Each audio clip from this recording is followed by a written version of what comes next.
Hey everyone, and welcome. Today we're diving into a part of your brain that's basically a master craftsman. It's the silent, brilliant conductor that makes sure every single move you make is smooth, precise, and perfectly on time. So let's get into it. Let's talk about the cerebellum. So just think about something simple, like reaching for a cup of coffee. Seems easy, doesn't it? But what is it that stops your hand from flying past the cup, or stopping short, or shaking all over the place? Well, that smooth, perfectly coordinated movement, that's the masterpiece of the system we're exploring today. You know, in the world of motor control, you've got two real heavyweights. There's the basal ganglia, which is all about deciding what to do and when to do it. But our focus today, the cerebellum, that's all about the how. It's the difference between just deciding to throw a ball and actually throwing a perfect spiral right on target.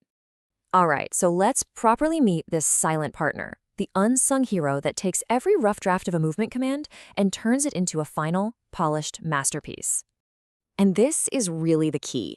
Your motor cortex can shout the order, hey, move your arm, but it's the cerebellum that's whispering all the tiny, crucial corrections that make that movement skillful. It doesn't write the script, but it makes sure the performance is flawless. So how in the world does it do all this? Well, the absolute best way to think about the cerebellum is to picture it as the brain's great comparator. It's constantly checking and rechecking what we're doing against what we intended to do. Okay, let's break this down. Imagine your brain sends out a blueprint for a movement. Let's say reach for that doorknob. At the exact same time as you start moving, your senses are sending back a live progress report saying, okay, here's where the hand actually is in space right now. The cerebellum's job is to look at the blueprint and compare it to the progress report. If there's any mismatch at all, bam, it fires off instant, real-time corrective signals to get that movement right back on track. And this brilliant little feedback loop makes all of this possible. It's what gives you the precision to thread a needle, the timing to play an instrument, and the balance to stand on one foot. And maybe most importantly, it's what handles error correction. That's how you learn new skills, like riding a bike. Every single wobble is an error that the cerebellum notices, logs, and says, all right, let's correct for that next time. So that's how it's supposed to work. But what happens when this incredibly intricate system gets damaged? Well, looking at the failures is kind of like solving a puzzle, and it really shows you just how critical the cerebellum is. So here's a classic brain teaser for you. We usually learn that the left side of the brain controls the right side of the body, and vice versa. But with the cerebellum, it's different. Damage to the left side of the cerebellum affects the left side of the body. So, why is that?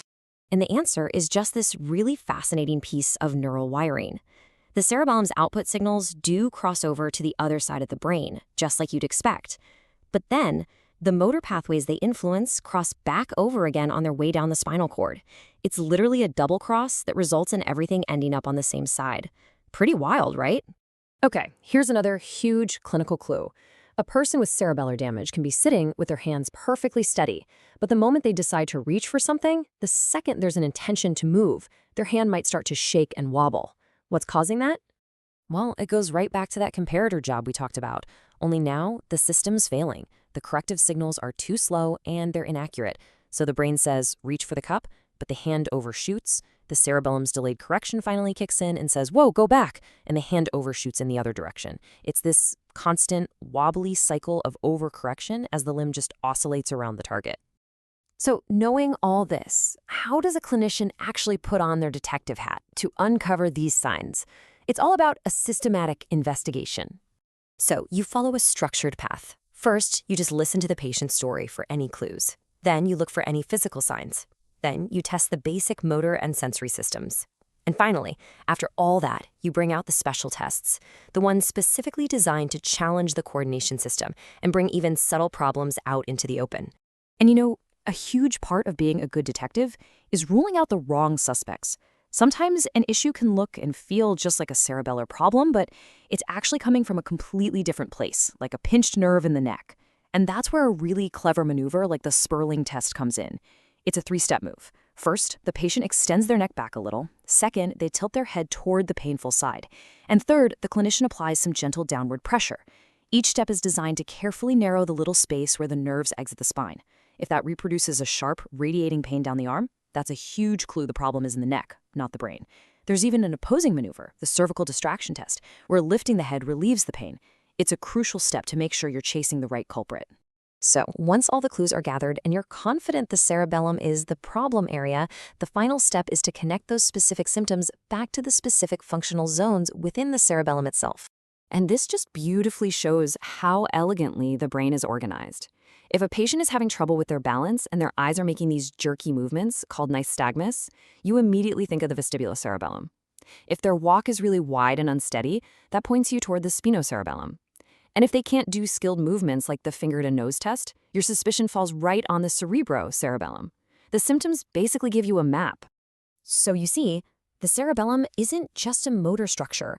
It's this incredibly sophisticated prediction and correction machine. It's what allows our movements to be a symphony of perfectly timed actions, instead of just a bunch of chaotic noise. And it really leaves you wondering, what other silent, elegant processes like this are constantly running in the background, just to make our reality possible?